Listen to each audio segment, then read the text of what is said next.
Otro fin de semana, otro invitado extraordinario. Hoy tenemos de nuevo a Lucas Martín. ¿Qué tal, Lucas? ¿Qué tal? Buenas noches. Aquí Lucas es, estamos. Lucas es experto en seguridad, es experto en inteligencia y además ha escrito el libro Terror Global, un libro que os recomiendo a todos que leáis. Y me gustaría preguntarte directamente, Lucas, ¿cuál es el origen del terrorismo? ¿Cuáles son los primeros grupos terroristas? Bueno, en el libro me remonto, como has leído, a la época de los celotes, prácticamente. Y que, digamos, cuando se puede interpretar primeras acciones que se asimilan al terrorismo. El terrorismo como tal, o la palabra terrorismo, se acuña y aparece en la Academia Francesa en 1789. Es cuando aparece el vocablo terrorismo. Pero curiosamente no se aplica para lo que hoy entendemos por terrorismo. Se aplica para el gobierno del terror, es decir, para lo que conocemos a día de hoy como terrorismo de Estado. Es cuando primeramente se acuña esa palabra. El origen del fenómeno como tal, como lo conocemos actualmente, yo creo que está en el siglo XIX. Es realmente cuando el fenómeno se transforma y ya toma una forma muy similar a la actual, ¿no? Aunque va evolucionando. Pero claro, buscando esos orígenes iniciales, tenemos, como he dicho, los celotes o los Por, por- assassins. por cierto Posteriormente, por cierto que te interrumpa, pero los celotes tienen algo muy interesante. Los llamaban los celotes sicari, de lo que viene la palabra sicario, que hoy es un asesino a sueldo. sí. Hay como ha perdurado esa palabra de los primeros terroristas, el sicario, y también de la secta de los Hashashin, que es otro de los orígenes. Si nos puedes explicar el origen de los Hashashins. Bueno, realmente y curiosamente es un grupo que tiene una visión muy particular del Islam y que quieren imponer su visión del Islam, con lo cual asesinaban a personalidades representativas de la corriente de Islam contraria a la suya. Su forma de actuar era con arma blanca, con un cuchillo, acuchillando a su víctima y además asumiendo que en su acción iban a morir. Eh, Curiosamente es algo que pasaba hace siglos y que a día de hoy estamos recordando o nos recuerda cosas que pasan a día de hoy, ¿no? El tema de cómo se acuña el término es porque evidentemente pues consumían hashish o algo similar, iban drogados a cometer sus acciones. Se drogaban, una especie de ritual que hacían y eso es lo que lleva, se acuña el término assassin y al final acaba en asesinos, que es lo que conocemos hoy día. Que Pero no, tanto ellos como los celotes no tenían motivación religiosa, se pueden asimilar más a una motivación revolucionaria, porque eran un movimiento en contra del Imperio Romano, pero los assassins es, digamos, el origen del terrorismo religioso, como motivo religioso. no deja de ser verdaderamente increíble que la palabra hachís y la palabra asesino estén relacionadas. Eh, y también, bueno, hay que decir que la palabra sicario viene de. Bueno, el origen es una daga, es un tipo de daga con la que cometían los crímenes los celotes. Bueno, ha perdurado también el término sicario hasta la actualidad, transmitido con algo que no significaba precisamente asesino, igual que hachís no significa asesino, pero bueno, por extensión se ha acabado denominando como tal a aquellos. Hoy en día se ha cambiado un poquito el significado porque es un sicario, es alguien que cobra, ¿no? Por realizar este tipo de crímenes. Y y bueno, chicos, veo que estáis. No, esto es en directo, ¿eh? Esto es directo, lo siento, esto es en directo. He dicho fin de semana porque estoy acostumbrado a hablar con Lucas los fines de semana. Pero estábamos a Los miércoles fines 8 de los febrero, jueves. son las 9:49 en España. Estamos en directo y luego leeremos vuestras preguntas. Vale, pues nada, hecho esta acotación y aclaración, me gustaría preguntarte de todos los fenómenos históricos, todas las olas de terrorismo que ha habido desde tiempos, bueno, estamos hablando de 2000 años prácticamente, en algunos casos, en el caso de los celotes, casi 2000 años, en el caso de los Hasashin menos, pero estamos hablando de cientos de años, de todos los fenómenos históricos, todas las olas de terrorismo ¿cuál ha sido el periodo donde ha habido más ataques terroristas sobre personas importantes? En tu opinión, claro. Bueno, antes que decir eso, has mencionado el tema de las olas. Hay que especificar un poco que la teoría de las olas es una teoría que expone un estudioso que se llama David Rapoport, y que él divide el terrorismo partiendo, como he dicho, de lo que tenemos a día de hoy como terrorismo, y él entiende que hay 4 olas, ¿no? Está la ola anarquista, la ola anticolonial, la ola de la nueva izquierda y la ola religiosa, ¿vale? Entonces, por eso hablamos de olas. A mí la teoría que más me gusta y es quizás la que más se ajusta a lo que sucede, ¿no? Cuando más ataques se han producido contra, como tú dices, personalidades, yo creo que sin lugar a dudas durante la ola anarquista, el comienzo del fenómeno. Durante esa época, final del siglo XIX, principio del siglo XX, es cuando se producen más magnicidios de jefes de Estado, presidentes de gobierno, monarcas, altas autoridades. Es quizás el momento donde los ataques no son con gran número de víctimas, salvo alguno concreto o alguno específico, como ataques como en su momento en el Liceo en Barcelona y demás, pero lo que es personalidades es en esa época, sin lugar a dudas. O sea, solamente en España se asesinan a 3 presidentes del gobierno. A 3 En Rusia presidentes. matan a un zar. Miento, Matan a 2. De zar hecho, a 3, también, a 2. sí. Matan a un zar, al zar Alejandro II. Es decir, que es la época en la que más personalidades son objetivo de los terroristas. Que, por cierto, hay una cosa que es curiosa. Dime. No, perdón, continúa. No, igual me adelanto, pero igual que he dicho antes, que los assassins asumían que cuando iban a cometer su acción iban a morir. Su objetivo era cometer el magnicidio, sin importar lo que les pasara a ellos. En la ola anarquista pasa algo muy similar, con otro motivo. Ellos hablan de lo que es la propaganda por el hecho. Entonces, ellos entienden que lo principal es cometer la acción y que si el que comete la acción muere, servirá de ejemplo para que otros sigan su camino y, digamos, dar propaganda a su mensaje y a su movimiento. Y por eso muchos anarquistas no es que se inmolen, pero saben que los van a matar. Y es un poco un pequeño paralelismo con lo que sucede a día de hoy con los terroristas suicidas, en este caso los yihadistas, que en cierto modo lo hacen porque van a ser mártires y van a ser ejemplo para los demás y van a conseguir más adeptos a su causa. Luego vemos que 3 tipos diferentes de terrorismo tienen un hilo conductor que es ese, el asumir la muerte del que lleva a cabo la acción. Que eso lo que hace en el fondo es convertir el terrorismo en algo muy difícil de parar, porque si la persona que va a cometer el crimen, el magnicidio en muchos casos, no tiene miedo a ser atrapado, al final las medidas de seguridad tienen que ser mucho más duras. Ya no vale cualquier cosa.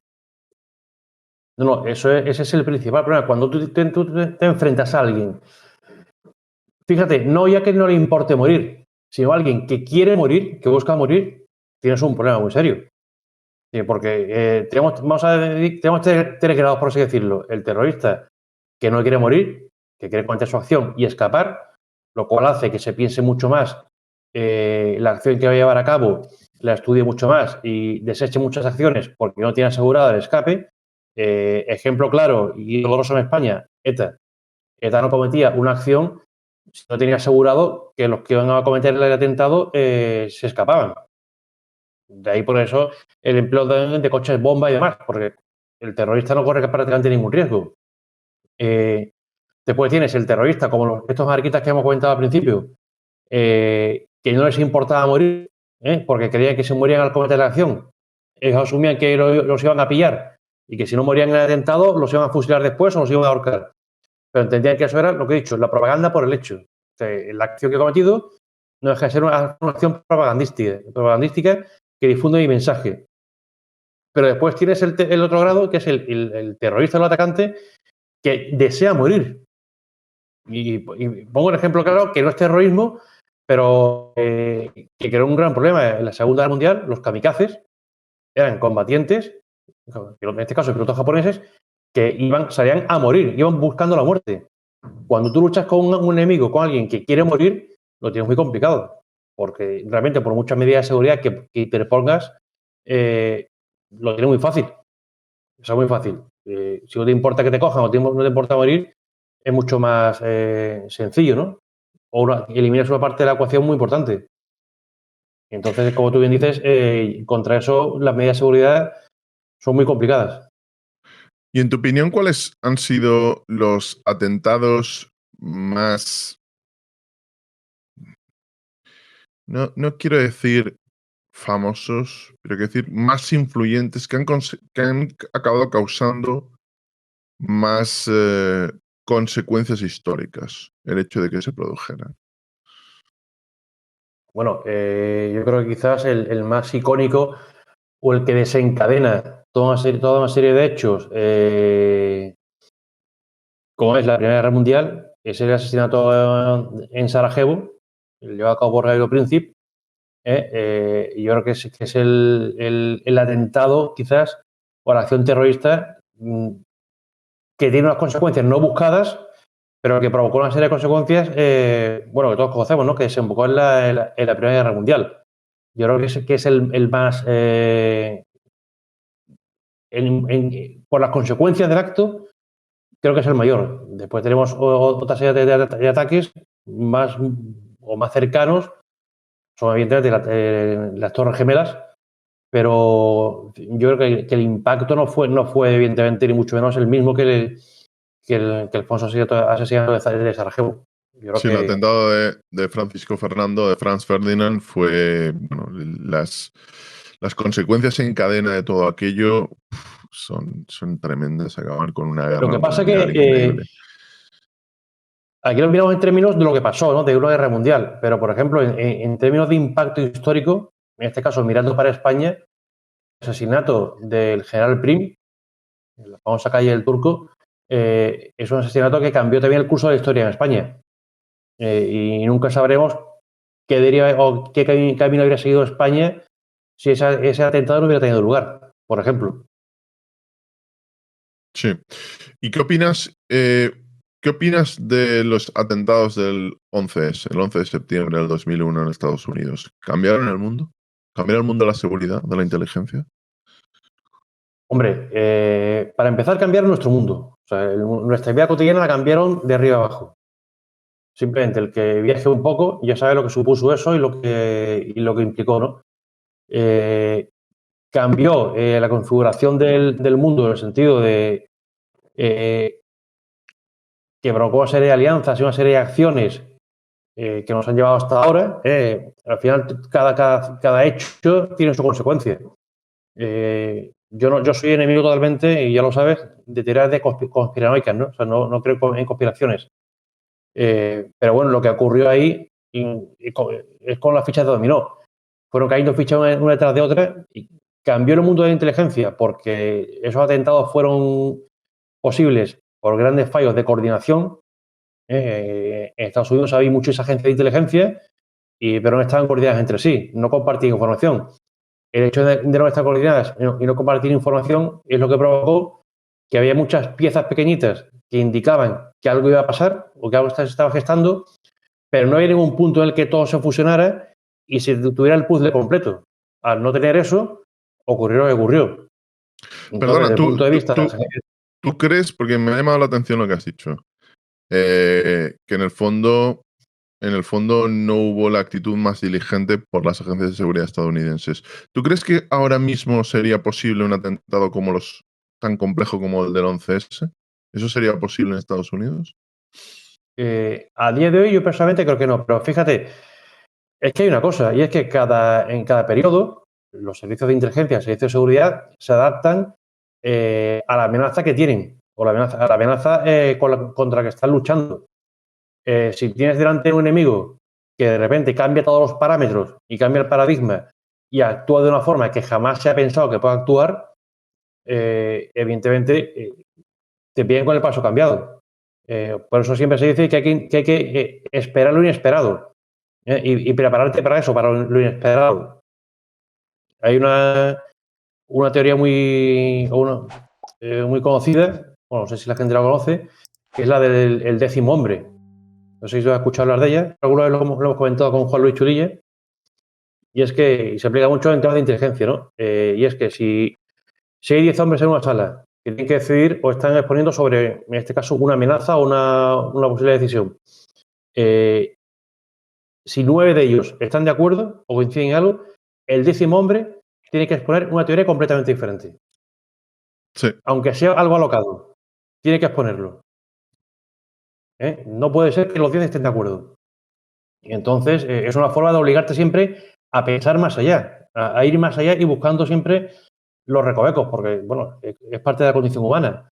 Yo digo, atentado como el que ocurrió en su momento, yo no creo que pueda ocurrir, porque se aprendió, está todo mucho más coordinado, todos los países aprendieron, en todos los países se establecieron medidas y procedimientos y estructuras para coordinar todas las agencias de inteligencia, pero eso no quiere decir que en un momento dado no hay un cambio de paradigma, un cambio de forma de atacar que salte, digamos, todas las reglas que estamos poniendo. Bueno, la verdad es que esos atentados, y no hemos nombrado un atentado que en España, por desgracia, cambió nuestro país. El atentado del 11M, ¿no? El atentado del 11M, los trenes en Atocha. ¿Cómo te explicas que eso pudiera ocurrir en España? Pues mira, en parte un poco por lo mismo. Un poco por lo mismo. Aquí tenemos diversos cuerpos policiales, diversas agencias de inteligencia y que estaban acostumbrados a luchar contra un terrorismo muy, muy específico, que era el terrorismo de ETA. Entra en juego un terrorismo con un modus operandi totalmente diferente y, como he dicho antes, aunque sea una forma coloquial de hablar, te pilla con el paso cambiado. Dicho esto, y esto es opinión personal mía, hay muchas cosas del 11M que yo creo que jamás sabremos y pienso que es mejor que no se sepan, que en su momento se decidió no revelar. Yo digo, y no que tenga información de ningún tipo, es, digamos, lo que yo aprecio de lo que he estudiado y lo que he leído y lo que he visto, ¿no? Por muchos motivos, pero evidentemente hay cosas que son evidentes y que son, vamos, como se suele decir también coloquialmente, perdón por esta expresión, son de cajón de madera de pino. Quiero decir, la elección del día de ese atentado no es aleatoria, no es baladí. Ese atentado se produce con la intención de influir en las elecciones. Eso está, es evidente, o sea, no hay que ser muy listo. Ese era uno de los objetivos, influir en las elecciones. A partir de ahí, podemos pensar muchas cosas, podemos pensar si hicieron cosas bien, si hicieron cosas mal, pero la parte que no se conoce, lo que no se sabe, y esto lo hemos comentado en alguna otra ocasión, hay muchas veces que, aunque sea duro decirlo, pero en aras de un bien superior, es mejor no desvelar ciertas cosas. Porque si tú desvelas ciertas cosas, eso te obliga a tomar una Actuar en determinada consecuencia. decisión. Efectivamente. Bueno, te obliga o bien a actuar en consecuencia y las consecuencias de esa actuación no sabes cuáles pueden ser y pueden ser tremendas. Y si no actúas, quedas en una posición de debilidad y de exposición brutal, ¿no? Entonces, ahí se aplica la razón de Estado y se actúa de esa forma. Eso es como lo veo yo y como lo entiendo. Ya el hecho de que me guste, no me guste y demás, lo dejo aparte. O sea, cada uno tiene su opinión y a cada uno le parecerá mejor o peor, ¿no? Pero yo expongo objetivamente lo que creo que pasó y cómo creo que fue el hecho. Lo que está claro, bajo mi punto de vista, es que dos cosas muy claras. La fecha no se elige al azar, se elige esa fecha para influir en las elecciones. Y segundo, hay una máxima entre grupos terroristas, y más en los grupos terroristas de esa época. Y es que, por ejemplo, voy a poner un ejemplo, en esa época estaba activo el IRA en Irlanda del Norte. Si en esa época, por ejemplo, ETA quiere llevar a cabo una acción en Irlanda del Norte, no puede hacerlo sin el conocimiento del IRA. Digamos que Irlanda del Norte era su coto de caza, entre comillas. Y nadie entra ahí sin que ellos lo permitan y sin que se enteren, porque se enteran, porque lo saben. Pues aquí igual. No estoy diciendo, antes de que alguien diga nada, como dicen que fue ETA. No, yo no digo ni mucho menos que fue ETA. No, Dios me libre de decir eso. pero que conocimiento tenían, seguro, pero por simple funcionamiento de grupos terroristas, ¿vale? Entonces, tenían conocimiento y beneplácito. Ya no digo, ni siquiera me planteo si colaboraron o no colaboraron, eso no lo sé y no lo puedo decir, pero que tuvieron conocimiento de ello, seguro. La verdad es que, bueno, ha habido muchas opiniones de que si España como país investiga más, bueno, se llega a determinadas consecuencias de lo ocurrido con el atentado, tendría que cambiar las relaciones diplomáticas con algún país, ¿no? Que es lo que, bueno, lo que al final se ha querido o supuestamente se ha querido evitar, ¿no? Pero no vamos a entrar en eso, porque al final sería meternos en un debate completamente distinto. Sí que me Sí, son gustaría teorías preguntarte. que Sí, no sustentamos, Jordi. O sea, son sí, teorías que son ideas que tenemos, pero sí. tampoco las podemos sustentar, ¿no? Sí, sí, Eso sí, no sí, tiene sentido. no, no, a ver, aquí no estamos diciendo que esto sea así, que España tendría que cambiar la relación diplomática con otros países, pero vamos, que si se investigara, eso podría ocurrir. Podría ocurrir, ¿eh? Y no estamos entrando en ninguna teoría conspiranoica, ¿eh? No me Ni refiero a mucho menos. teorías conspiranoicas ni nada de eso. Em, Hay una región que se conoce bastante poco, que tú tratas en el libro en diferentes partes de forma bastante interesante. A veces, teniendo en cuenta algún grupo terrorista que opera en la zona. Pero a mí me gustaría que hablaras un poquito del Sahel, de por qué el Sahel es tan importante y por qué el Sahel es necesario que sea estable para que Europa no tenga problemas terroristas. ¿Qué pasa con el Sahel y con el terrorismo en el Sahel? Bueno, el Sahel es, ¿cómo decirlo? A pesar de que ahora estamos todos focalizados en el tema de Ucrania y en el este, pero realmente el talón de Aquiles de Europa está en el Sahel y el talón de Aquiles de España está en el Sahel. Cualquier cosa que pase ahí y según evolucione lo que está pasando ahí, que ya está pasando, pues tendremos un resultado u otro. El Sahel tiene su importancia. Inicialmente, el terrorismo en el Sahel y, digamos, tiene origen en Argelia. Argelia hay que recordar que libró una guerra civil prácticamente contra el terrorismo dentro de su país, contra el grupo, era el grupo salafista para la predicación y el combate. Era el origen del nombre, después tuvo otro nombre que no recuerdo ahora mismo, y eso desemboca en su momento en grupos ya afines a Al-Qaeda, en grupos que juran lealtad a Al-Qaeda. Pero en la lucha de Argelia en los años 90 contra el terrorismo en su país es brutal, con decenas de miles de muertos. Pero Argelia consigue expulsar prácticamente a esos grupos, casi expulsaron a la frontera casi que con Mali, a la zona de la guerra de Ifogás y esa zona. Ese, digamos, es cuando se gesta. El Sahel tiene una característica y es que es una zona por la cual pasan todos los tráficos ilícitos de África y gran parte de los que vienen de América pasan por ahí, por lo cual tiene una importancia brutal desde el punto de vista económico para las redes de crimen organizado. Entonces, muchos grupos terroristas que operaban en la zona o bien tienen su origen en grupos criminales que se dedicaban al contrabando o al tráfico de seres humanos o de drogas o lo que sea, o bien son grupos terroristas que se aprovechan de eso, ¿no? De hecho, el líder de una de las cativas son, digamos, los grupos, no las facciones que se mueve por ahí, Al-Morabitun, el líder se llama Mokhtar Belmokhtar. Este señor se le conocía como Mr. Marlboro. Y se le conocía como Mr. Marlboro porque se dedicaba a traficar con tabaco, inicialmente en la zona.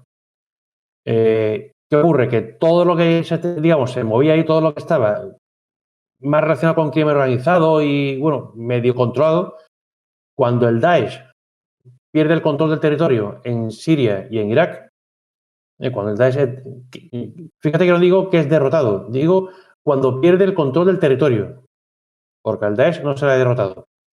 Lo que hace es buscar una zona donde puede implantarse y gran parte de sus militantes y de su gente se desplaza y ¿qué encuentran que, digamos, que reúnen las condiciones ideales? Pues en la zona del Sahel, donde ya había grupos que habían jurado lealtad al líder del Daesh y a grupos afines a ellos, porque encima, además, hay una competencia, o había una competencia, y aún la hay, entre Al-Qaeda por un lado y el Daesh. Son dos grupos yihadistas, dos grupos cuyo objetivo es el mismo, pero cuya forma de llegar a esos objetivos son diferentes, cuya visión de cómo llegar a esos objetivos es diferente.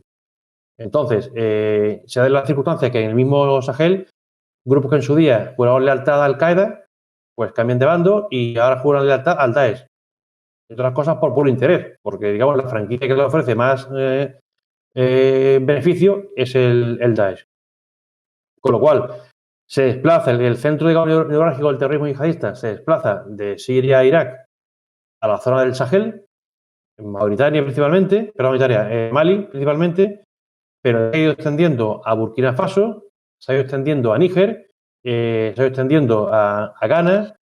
Y por cierto, Nigeria, esa zona que estás comentando es precisamente Níger, es una zona que para Francia es crucial energéticamente, por el uranio, etcétera. Tiene muchísimo interés el país. Y que esa zona se desestabilice a los franceses no es algo que les ponga precisamente felices. Claro, de hecho, el mayor ejemplo de eso que tenemos es cuando hay el problema de Mali en 2012, cuando comienza el problema de Mali, es porque los grupos yihadistas en Mali se alían. El problema de África es muy complicado, ¿no? Teníamos esos grupos de yihadistas y teníamos los tuaregs, que es una etnia que vive a caballo de varios países, Libia, Mali, y que tiene una reclamación territorial para constituir en la República de Azawad, la República Tuareg. Entonces, en un momento dado se alían los grupos yihadistas, se alían con los grupos tuareg. Los tuareg, que no son especialmente religiosos ni mucho menos radicales, pero se alían y constituyen una fuerza lo suficientemente grande como para iniciar una marcha sobre Bamako, dirección a Bamako. Recuerdo que eran dos columnas, las típicas pick-ups y demás, dos columnas paralelas que iban avanzando hacia la capital de Mali y que son parados porque Francia decide intervenir inicialmente con su fuerza aérea, bombardeando las columnas y a la altura de Sebaré, creo que era el pueblo, los frenan, pero los frenan a escasos 50 kilómetros de Bamako. O sea, Bamako estuvo a punto de caer.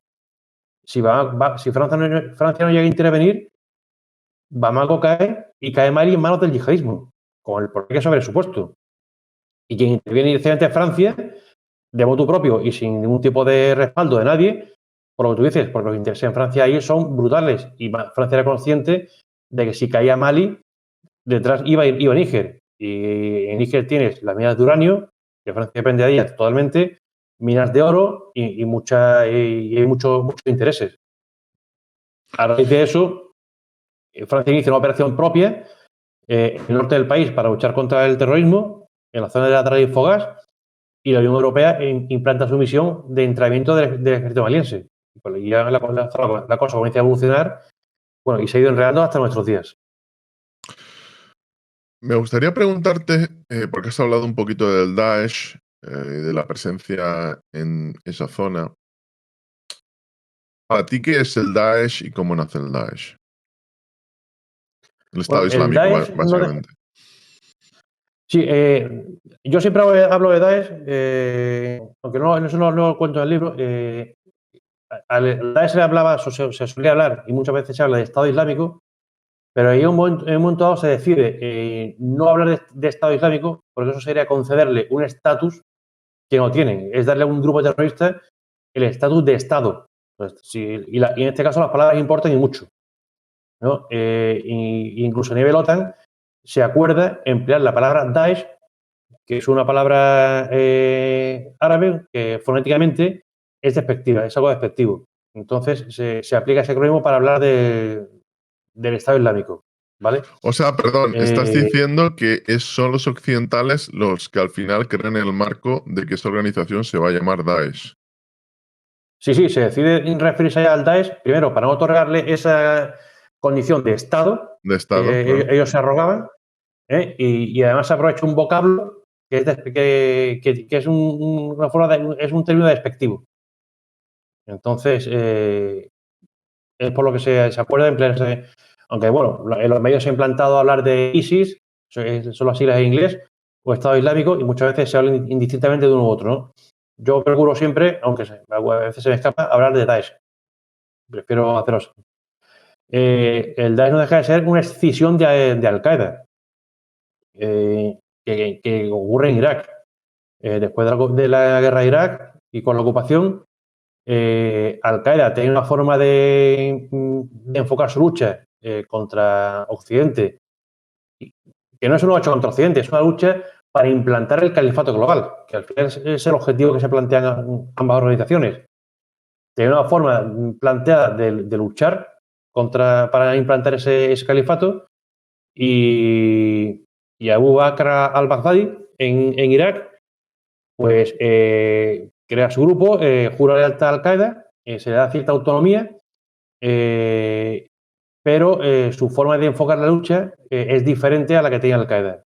Y sobre todo comienza a tomar como objetivo a comunidades musulmanas de corrientes opuestas a la suya, básicamente a chiitas.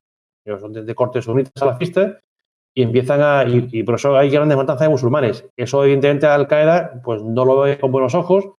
Hay bastantes roces hasta que llega un momento en que, digamos, se produce esa escisión y se declara el líder del Estado Islámico, en ese momento, o del Daesh, se declara califa, y hay grupos que empiezan a jurar lealtad, a prestar lealtad o bayá, como dicen ellos, al líder del Daesh.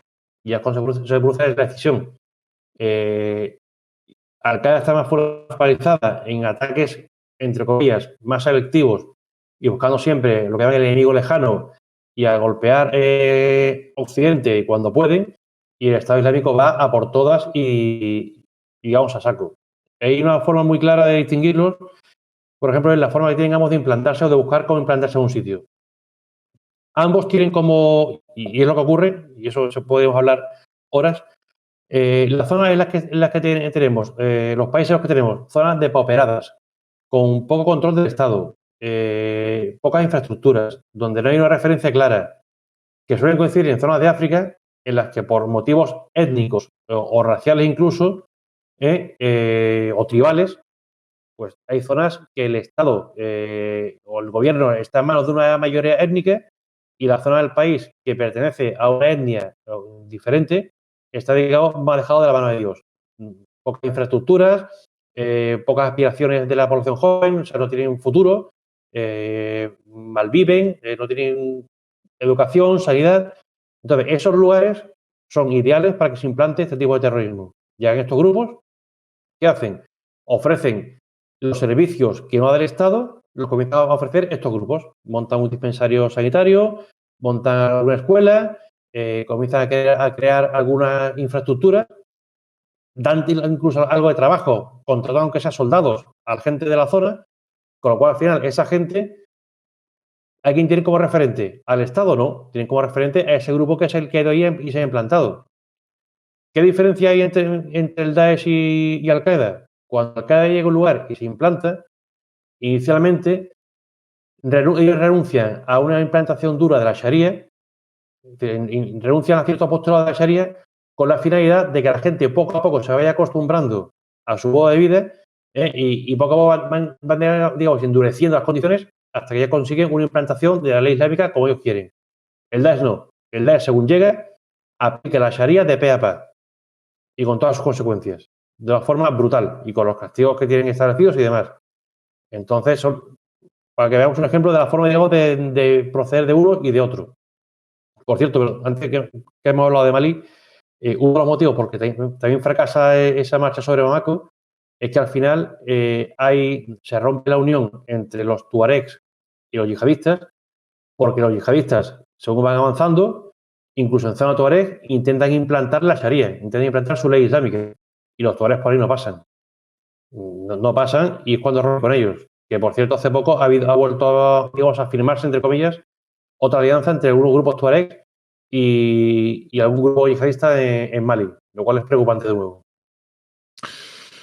Me gustaría preguntarte además por una parte que tocas en el libro, una parte muy interesante, y es España como objetivo del terrorismo islámico lo fue, bueno, al menos en declaraciones de Al-Qaeda, del Daesh, referencias a España constantes. ¿Puedes explicarnos esa fijación por España, por estas organizaciones radicales islámicas? España como objetivo.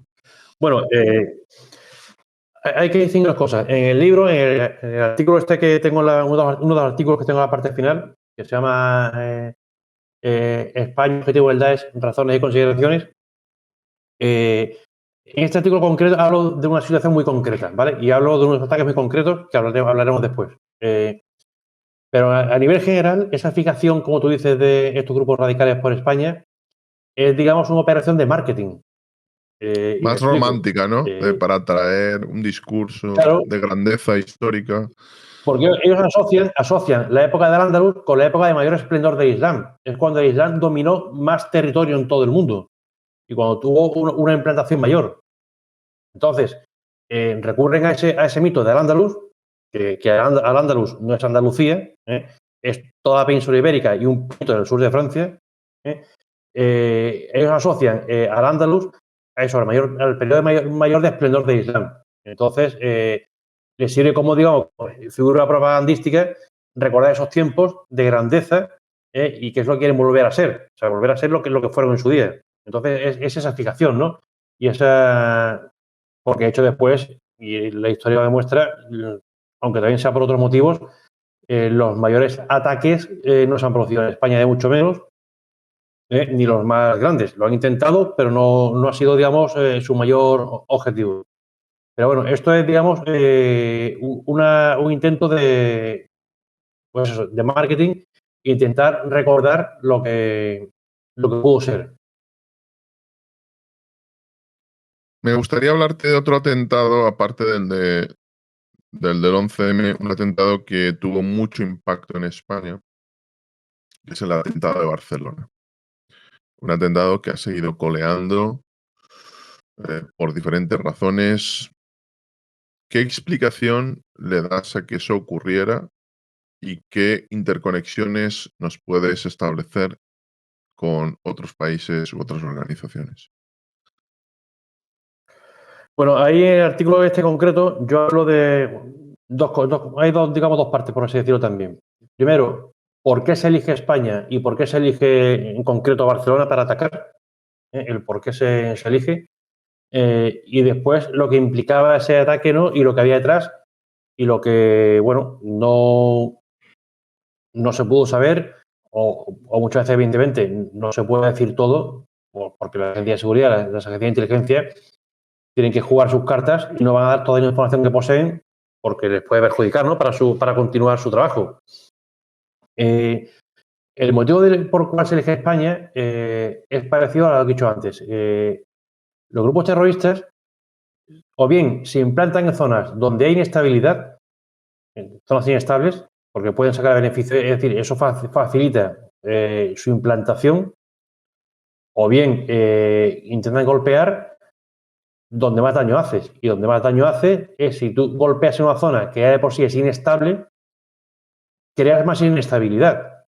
Entonces, en su intento de desestabilizar Europa, porque el Daesh lleva tiempo intentando desestabilizar Europa, hay que darse cuenta de que cada ataque, cada atentado supone, aparte del impacto que tiene en la sociedad, de los muertos y demás, el impacto que tiene la aplicación de medidas de seguridad más altas, que siempre provocan incomodidad en la ciudadanía. Después siempre se provoca, hay un debate siempre de no culpar a todos los musulmanes, de causar islamofobia, porque para ellos el que se cause la islamofobia a ellos les beneficia, porque es una forma de, digamos, de lograr perdona, esto. perdón. ¿Para ellos que se cause islamofobia les beneficia? ¿Eso? ¿Puedes explicarnos el mecanismo? Claro. Vamos a ver. Tú cometes un ataque y tiene un impacto en la sociedad. Entonces, la sociedad culpa a los que han llevado a cabo el ataque. Y en este caso son musulmanes. En ciertos sectores de la sociedad se crea islamofobia. Se crea esa animadversión hacia todo musulmán. ¿Qué ocurre? como en Europa hay muchos musulmanes que viven en condiciones precarias, que se quejan de que están marginados y demás, ellos emplean este relato, ese incremento de la homofobia, lo emplean para decir, ¿veis cómo nos quieren? ¿Veis cómo no nos quieren aquí? ¿Veis cómo van en contra de nosotros? ¿Cómo tenemos razón? ¿Cómo estamos obligados a hacer esto porque al final tenemos razón en que no nos quieren aquí? Es, digamos, como un círculo vicioso que se retroalimenta. Entonces, ese provocar islamofobia, al final ellos sacan beneficio de eso. Porque al final hay más gente que digamos, que se apunta a sus ideas o que las justifiquen. ¿Vale? En este caso, como he dicho antes, el objetivo es provocar esta inestabilidad y desestabilizar las sociedades europeas, pero además que en el caso de España y en el momento en el que se produce este ataque, pues quiero recordar que está en todo su apogeo todo el tema independentista en Cataluña.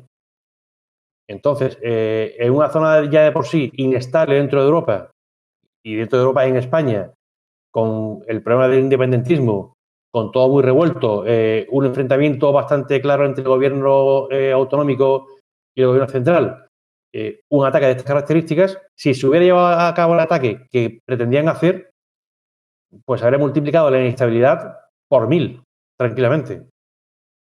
Con lo cual, el objetivo es decir, se elige este objetivo, o sea, no se elige en Barcelona, porque si no puedes elegir perfectamente Madrid, o puedes elegir un Málaga o un Valencia, que quizás sean objetivos más asequibles, más fáciles de golpear, pero no habría tenido la misma repercusión. Y el impacto a la sociedad española y catalana no habría sido el mismo. Con lo cual, el objetivo, o sea, el hecho de elegir Cataluña está pensado en esa época concreta porque era una zona estable y que se puede desestabilizar mucho más. La verdad es que la lógica tiene sentido. La lógica tiene sentido.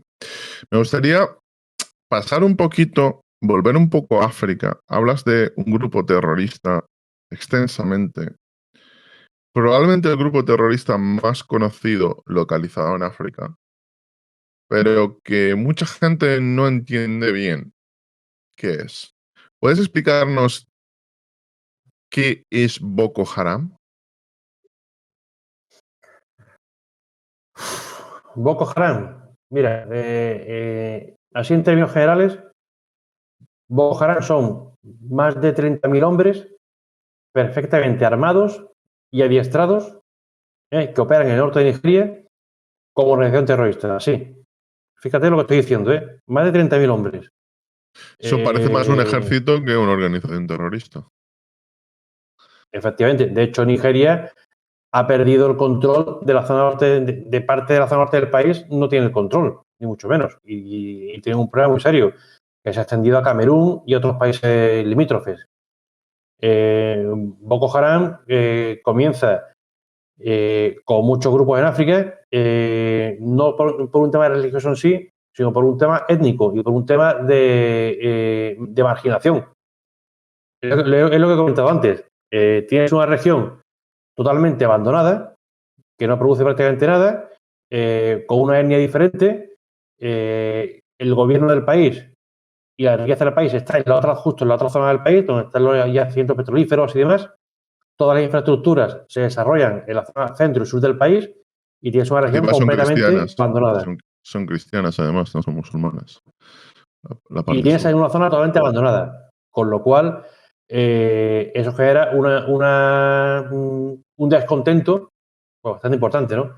Y lo que comienza como un grupo, vamos a llamarlo subversivo, un grupo de protesta en contra de esa situación, lo aprovechan, en este caso, al final, inician Al-Qaeda y después el Daesh, para inocular su ideología yihadista, unirlo al Islam, implantarse, se dedican a crear madrasas por toda la zona, y con lo cual llega un momento, cuando se ha querido reaccionar, te encuentras con un grupo que tiene una influencia brutal, un control en el país impresionante. Además, se une que en diversos momentos algunos países de la zona se han dedicado a financiarlo y a armarlo por intereses particulares. Por ejemplo, Irán, aunque Irán sea de chiita, en ciertos momentos ha apoyado a Boko Haram porque le interesaba desestabilizar a Nigeria. Entonces, ahí se ha producido una serie de condiciones que han quedado un grupo que a día de hoy ha elegido prestar lealtad al Daesh y que además sus métodos son violentos. Ya Boko Haram llega a unos extremos brutales. Llega a tales extremos de utilizar niños bien secuestrados, ojo, o bien deficientes, para usarlos como suicidas. Eso ha hecho Boko Haram. O sea, fíjate a qué nivel llega ese grupo. Entonces, es un grupo realmente peligroso y que es un problema muy serio, porque además, cuando se habla de luchar contra el yihadismo, no es lo mismo luchar en un país como Irak o Siria, en zonas semidesérticas, abiertas y demás, que luchar en zonas como el norte de Nigeria. Zonas de selva, de jungla, no es lo mismo, ¿eh? No es tan fácil. Entonces, a eso le unes además que en Nigeria hay un problema también. Es que el problema de África es que convergen. Y muchas veces no hay distinción. Convergen el problema terrorista, que estamos hablando, del terrorismo religioso, con el crimen organizado, con problemas tribales o étnicos ancestrales, y con problemas tan ancestrales como la pugna o la rivalidad entre nómadas y sedentarios, es decir, entre granjeros y ganaderos y pastores. Eso, por ejemplo, aunque no era terrorismo, o sí puede ser terrorismo. Yo cuando estuve en Darfur, que pasé ahí casi 8 meses, yo ahí comprobé que la gente se mataba por lo mismo que nos matábamos en Europa hacía 1000 años. Es decir, los pastores metían sus rebaños en la zona donde los agricultores cultivaban sus cosechas y se comían sus cosechas. Con lo cual se mataban o por las cosechas o por el ganado. Y dices, estamos en el siglo XXI y está pasando esto.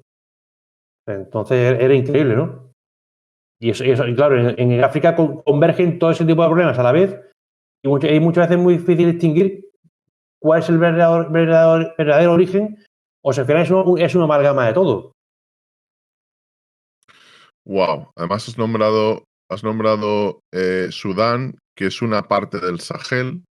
Justamente es un país que ha vivido.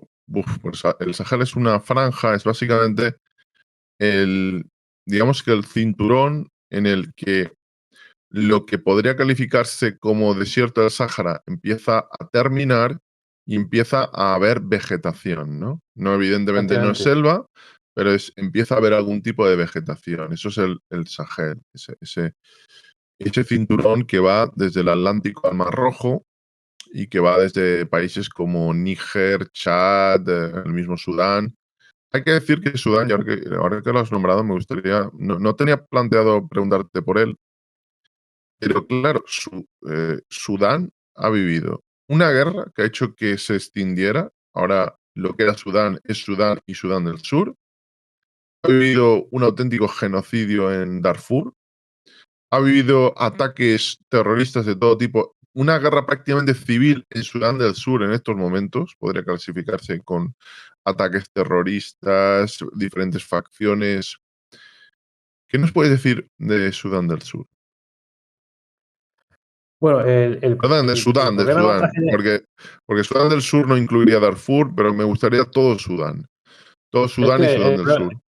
el problema de Sudán es interesante porque, por ejemplo, en la zona de Darfur, que es la que conocí yo, tuvo la desgracia de coincidir prácticamente en tiempo lo que sucedía en Darfur con la eclosión del problema en Sudán del Sur. Aún no se había producido la división del país, pero había una guerra civil, un enfrentamiento muy, muy duro. Enfrentamiento motivado principalmente porque en la zona sur de Sudán hay pozos petrolíferos. Entonces se estaba luchando por ver lo que hemos comentado antes, una minoría controlaba esas explotaciones petrolíferas y gran parte de la población que vivía en la zona no veía los beneficios de esos recursos. Pero en paralelo a esa lucha se produce el genocidio de Darfur, que se produce por lo mismo que hemos comentado antes, una vez más. En Darfur, para que lo conozcas, es la zona fronteriza con el Chad.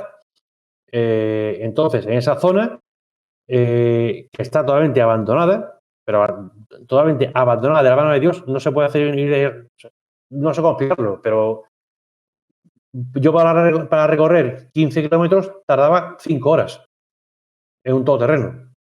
O sea, para que nos vaya a poner Para la recorrer vía de 15, comunicación. 15 kilómetros tardabas, ¿cuánto has dicho? 5 horas, 4 horas. En 5 función de la ruta horas. que empleamos o la... Sí, sí, sí.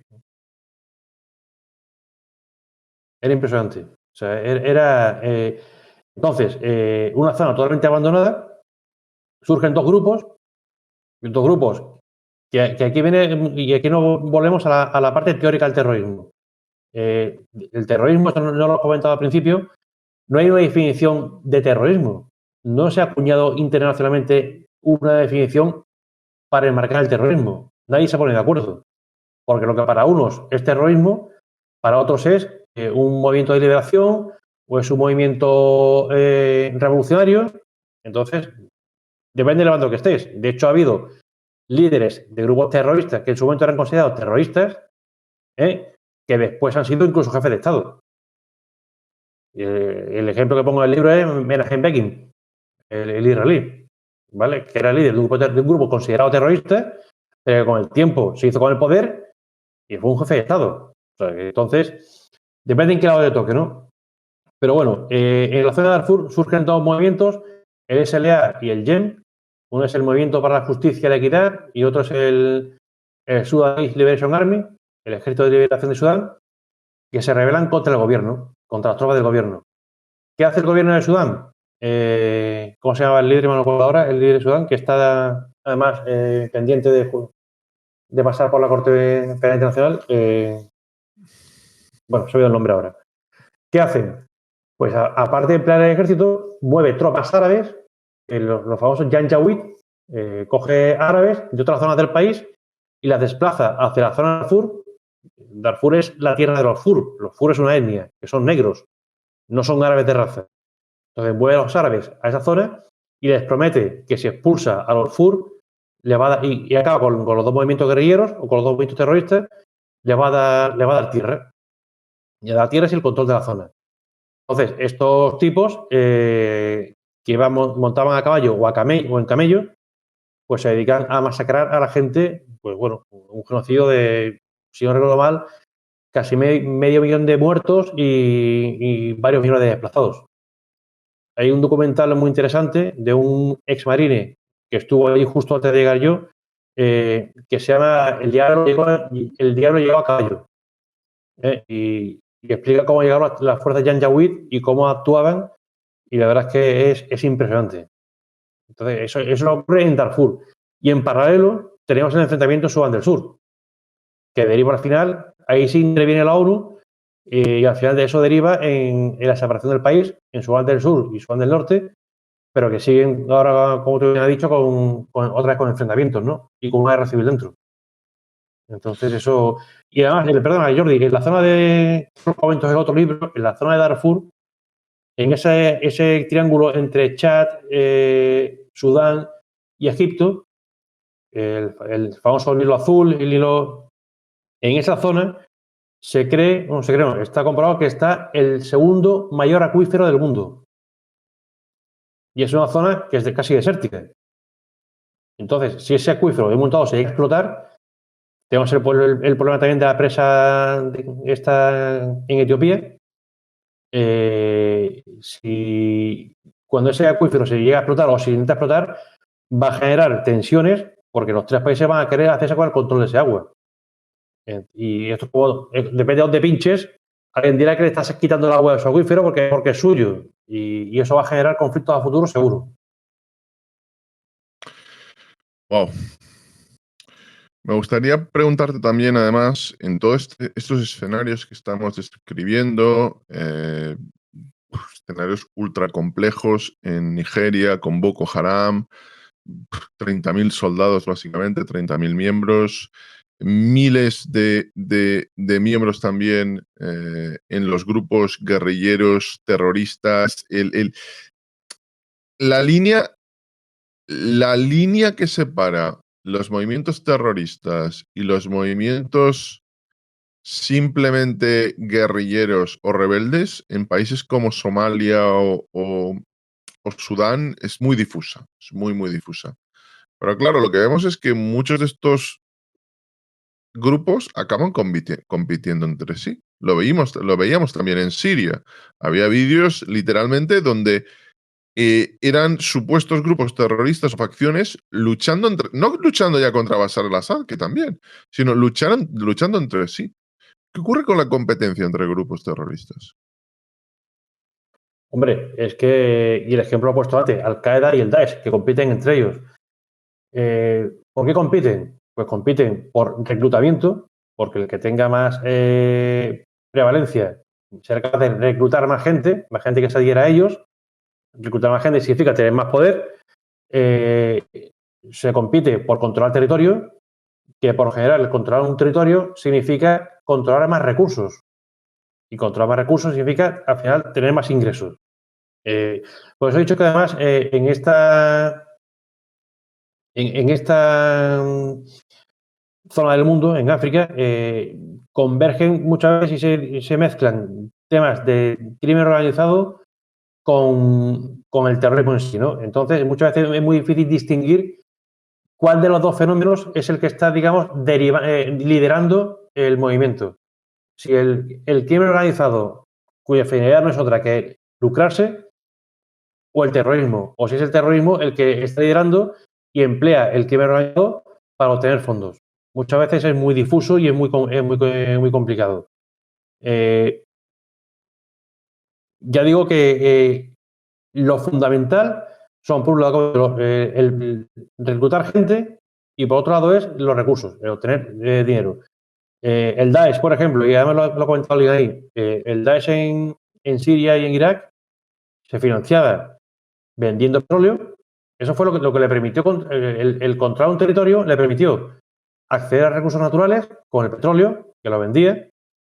Hay que recordar las famosas historias que hubo con algún pariente de Erdogan metido en jaleos de venta de petróleo.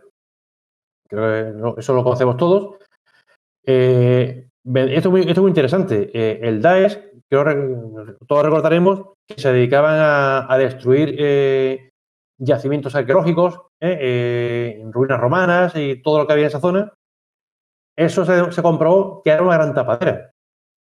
Todas estas voladuras de antiguos yacimientos arqueológicos, lo que había detrás era que primero los expoliaban, cogían todo lo que podían y se vendían al mercado negro. Y el mercado negro está inundado ahora de antigüedades procedentes de esos yacimientos.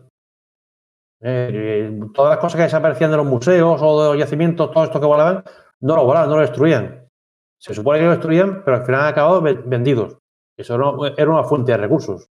Y después en cada zona que controlaban, aparte de robar los bancos que había y demás, y ponían sus impuestos. El Daesh impuso su sistema fiscal y su sistema de recolección de impuestos. Con lo cual, por eso digo, controlar un territorio para un grupo de estos significa muchos ingresos. Tan es así que llegaron a acuñar su propia moneda. Me gustaría preguntarte por cómo crees que va a ser el fenómeno terrorista en las próximas décadas. ¿Qué crees que va a...? Sí, ya sé que es muy difícil siempre prever, es muy complicado adelantarse a los fenómenos que van a pasar, pero en tu opinión, si tuvieras que elucubrar sobre qué va a ocurrir con el fenómeno terrorista dentro de 10, 20, 30 años, ¿cómo va a ser?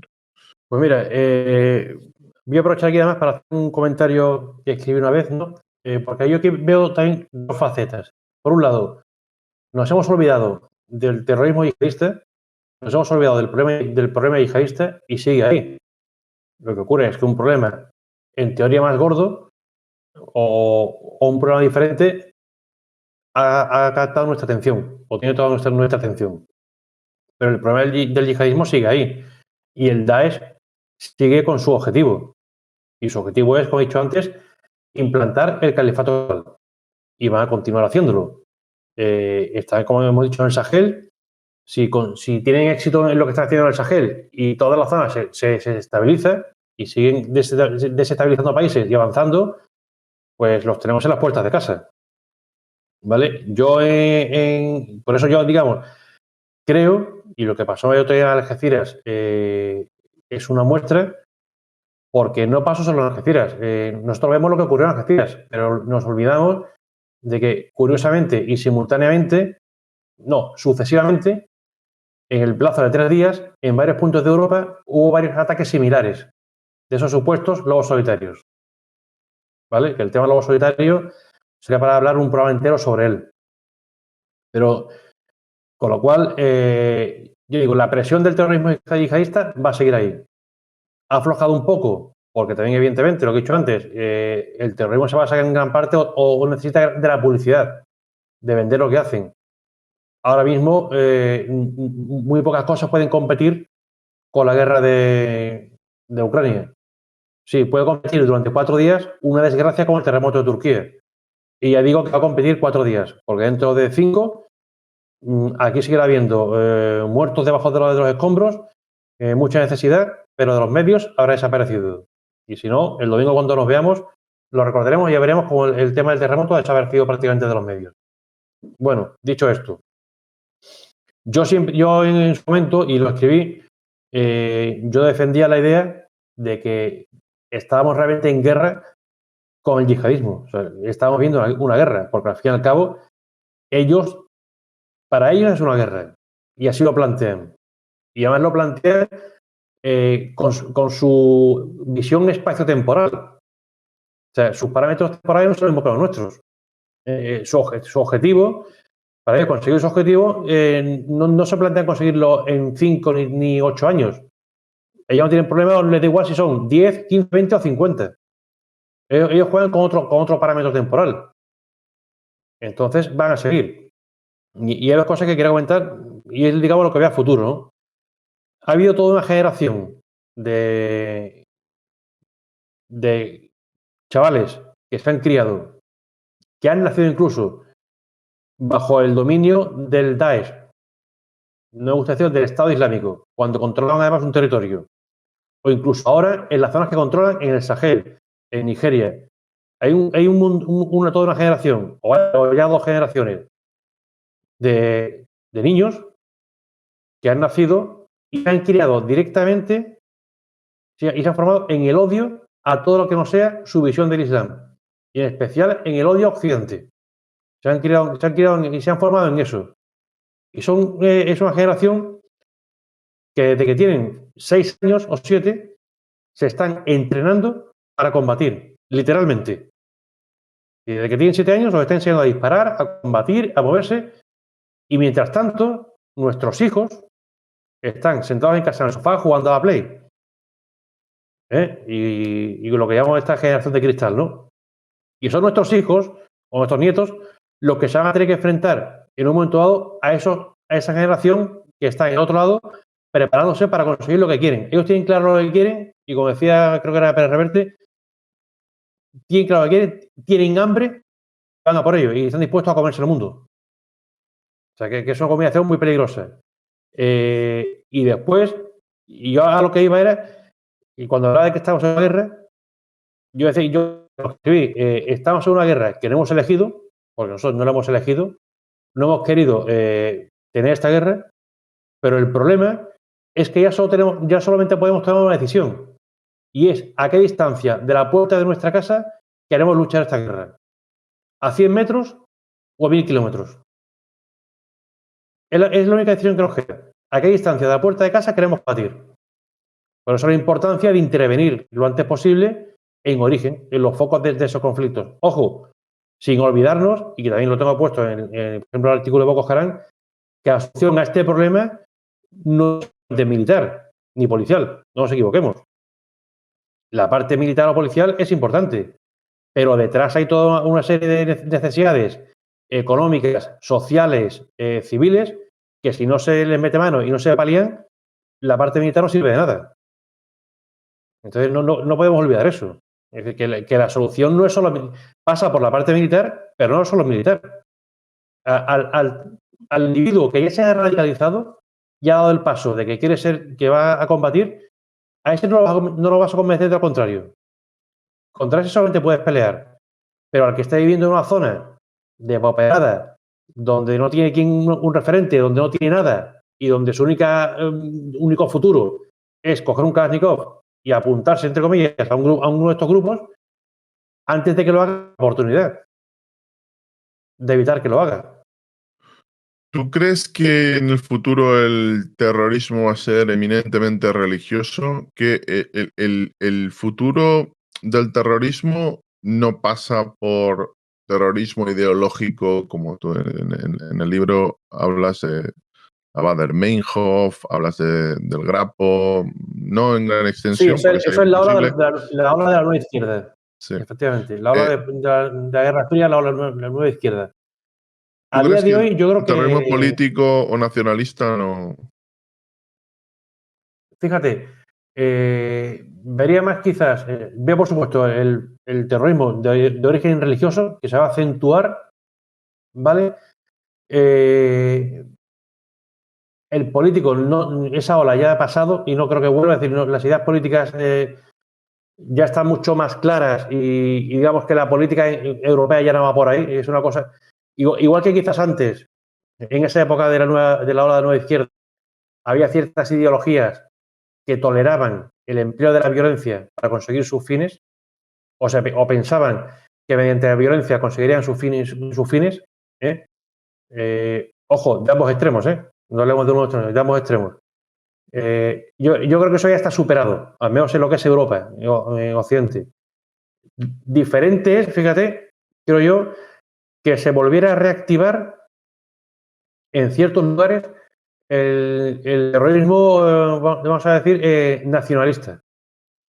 Porque se reactive no tu propio, sino que sean otros, digamos que los usen como vectores en la pugna entre bloques o entre países. Lo que se llama ahora como proxies. ¿Vale? Eso sí lo veo que en un momento dado puede ser posible que lo veamos de aquí al futuro. Que la lucha entre países, con tal de evitar, o antes que llegara la guerra, o una guerra abierta y clara con la que tenemos entre Rusia y Ucrania, se empleen grupos y se utilice algo muy recurrente que es el nacionalismo. Todos los países, o casi todos los países, el que más el que menos tiene una región, una zona con un sentimiento nacionalista más arraigado y donde es más fácil quizás conseguir que un porcentaje de esos nacionalistas decidan que es buena idea tomar las armas, ¿no? O que si digamos alguien se las proporciona y alguien les da la idea, lo hagan. Por ejemplo, mira, aunque quizás se meten en camisa 11 varas, pero un temor que tenía yo con todo el tema en su día de Cataluña, ¿no? Yo decía, pues yo veía claro que la independencia no se iba a producir, ¿no? ¿Qué ocurre? Que si tú a una serie de gente que realmente se sienten, en este caso, catalanes, y que realmente sienten la independencia, tienen ese sentimiento, y lo tienen de verdad, y muy arraigado. Si tú les vendes constantemente la idea de que lo van a conseguir, que están a punto, que ya está ahí, y haces todos los pasos que se dieron y estás a punto de conseguirlos, si al final no se consigue, eso lo que genera en la gente, en la masa, es un sentimiento de frustración brutal. Entonces, de esos miles de personas que se sienten frustrados, siempre vas a tener un porcentaje mínimo, a lo mejor un 1%, un 0,5%, que ese grado de frustración les lleva a cruzar ciertas líneas. Y eso es muy peligroso. Sobre todo si tienes a alguien detrás que se encarga de echar un poquito de gasolina al fuego. No sé si estoy explicando. Sí, sí, sí. Además, en el libro, y antes de pasar las preguntas a los oyentes, en el libro hace referencia a algo interesante, y es que en el siglo XIX se dan cambios tecnológicos de armamento, de explosivos, de muchos tipos, que facilitan, también incluso de comunicaciones, que facilitan los fenómenos terroristas. ¿Tú crees que vamos hacia un cambio tecnológico que los va a facilitar aún más? Hombre, ya se ha dado. Es decir, todo el empleo de redes sociales facilita mucho la organización de grupos, la comunicación, la formación, el adiestramiento, el adoctrinamiento. Ya lo hace el Daesh. El Daesh adoctrina a la gente por Internet. Pongo otra vez como ejemplo los ataques de Barcelona. Una de las cosas que comento cuando analizo ese ataque es que los motivos por los cuales se precipita todo, uno de los motivos es que esos chavales que habían sido adoctrinados, que habían sido radicalizados, al no ser una radicalización prolongada en el tiempo y fruto de años de años de estudio y de convencimiento religioso de lo que tienen que hacer, es lo que pasa con los, entre comillas, los solitarios. Cuando tú radicalizas a alguien de esa forma, lo tienes que emplear muy rápidamente. Porque si no lo empleas rápidamente, le das tiempo a pensar. Y si le das tiempo a pensar, no comete la acción. Por eso los yihadistas, por general, los suicidas, llevan siempre un controlador con ellos. El tipo lleva un chaleco suicida, un chaleco explosivo, pero por si acaso no le funciona o no se atreve en el último momento a activarlo, alguien lo activa desde la distancia y se asegura de que explosione y lleva a cabo la acción. O sea, siempre hay un doble seguro para hacer eso. Entonces, esta gente o lo emplea muy rápidamente o no puede emplearlo. ¿Y cómo lo radicalizas? Empleando las redes sociales, empleando Internet. Entonces, ese salto tecnológico es brutal, porque te permite controlar, coordinar, hasta financiar acciones y grupos en cuestión casi que de días y muy rápidamente. Entonces, se habla que el tipo este de Algeciras se radicalizó en 18 días. En 18 días. Bueno, se habla de que era alguien que tenía problemas mentales, que era alguien que tenía problemas, bueno, algún tipo de trastorno. No sé hasta qué punto eso es así o Pero eso, no. Jordi, ahí se van a perder todos los ataques similares que se producen o todos los incidentes similares que se producen, no solamente en España, sino en toda Europa. Si cogemos el histórico, siempre dicen tiene problemas mentales. Yo parto de una base. Alguien que hace eso, muy bien no está. O sea, vamos a partir de esa base. Alguien que hace Claro, algo es así, que alguien que coge ya un de por sí cuchillo, ya viene como un defecto de fábrica. sí, que va por iglesias, da igual lo que sea, aunque sea terrorismo del islámico, lo que sea, el que sea, no puede estar muy bien. Eso es seguro. Eso ya de fábrica viene con un defecto. Pero defecto que a lo mejor hace que sea más fácil radicalizable. Pero es una excusa que se pone precisamente muchas veces, ojo, para evitar esa islamofobia, pero por lo que he dicho antes también. Y no pensemos que solamente por lo que se dice muchas veces, de que no, cuando esto lo hacen gente, lo hacen musulmanes, no se dice, y cuando lo hacen español, sí. Es que a lo mejor diciéndolo y poniendo el acento en que son musulmanes, le estamos haciendo el juego. Porque es lo que están buscando. Es lo que están buscando, claro. Claro, es totalmente lógico lo que dices. Es que luego se ve algunos medios de comunicación que, bueno, o incluso alguna corriente de personas, no, es que hay que decir, hay que subrayar. Yo tampoco le veo la ventaja, no veo cuál es la ventaja de subrayar esas cosas. No, no En la este veo. caso puede ser contraproducente para nuestros intereses, fíjate. ¿No? Entonces, también se comentó en su momento que había sido por un tema de Cáritas, que había ido a Cáritas y no le habían dado comida. Eso ya te digo directamente que no es cierto, aparte porque sé muy bien cómo funciona Cáritas. Yo he trabajado mucho tiempo con ellos y cualquier persona que va a una sede de Cáritas se le da, si pide algo, se le da en automático. O sea, no hay vuelta de hoja. Y no se mira si eres chino, negro, musulmán, amarillo o verde. Da igual. Bueno, pues chicos, la verdad es que vamos a ir con vuestras preguntas. Estamos con Lucas Martín, que es especialista en inteligencia, especialista en seguridad, que ha estado en algunos de esos teatros, como en esos teatros de actuaciones, como es el Sahel. Por cierto, También, Jordi, disculpa sí, que te corte, ahora que sí. dices eso. Quiero que me dijiste que te impactó. La portada del libro es Me una impactó foto que hice mucho. yo Perdón, en Darfur. es que la vamos a mostrar. La vamos a mostrar. La foto es alguien que está en algún punto de África, que está fumando un cigarro, que lleva una camiseta prácticamente deportiva, que lleva un arma, que lleva en la parte derecha del cuerpo una serie de cosas que no sé exactamente si son cargadores, parece como No, placas de ahora te metal. cuento lo que es. Ahora te lo explico. No sé exactamente qué es. Que lleva una boina a medio camino que parece como el Che, pero el pedazo de lo que está fumando es verdaderamente gigantesco. Y el conjunto de la foto en sí, con esa zona árida por detrás, es el signo de los tiempos. Es que esta foto, y esta es una foto real, no es una foto de que tú has colocado una foto de agencias, no, es una foto tuya. No, esta foto la hice yo. Voy a contar la historia de esta foto, que tiene su historia. La zona en la que estaba yo estaba muy cerca de una aldea que se llama Salinje, en Darfur, y muy cerca de Salinje estaba una pequeña cordillera que es el Jebel Marra. Ahí subimos en helicóptero a negociar. Este chaval tendría 15 o 16 años, pertenecía a RSLA, Perdón, al sudaní. ¿esta persona tiene 15 años?